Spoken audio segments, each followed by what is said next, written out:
Hello friends! Good morning! Time check is around 3:25 a.m.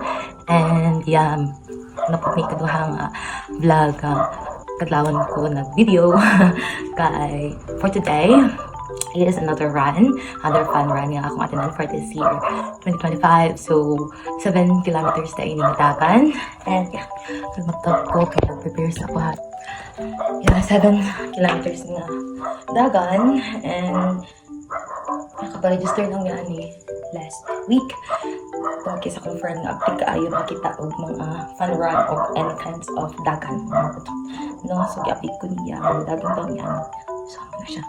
And since wala man sila nag-carb cover sa sanina nga suuton, and 200 lang man ang ilahan mahatagan nga sanina for free, kay free man dagan, wala lang na-expect na mailagod nga ng 200. So I am wearing this color black active t-shirt na ako lang ninyo ang symbol kay para sa volleyball.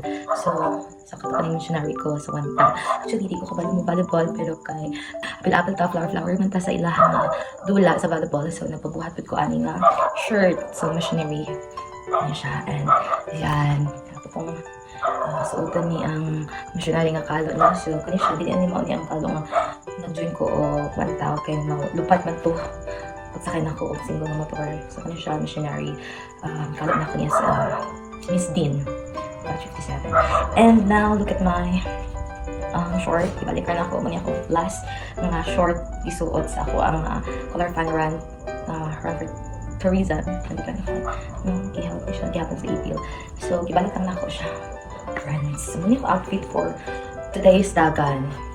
So anyway, highway kanang dagan din ko my sister na siya tidak sa ano, alam pa siya sa mga sala kay kala suka joke.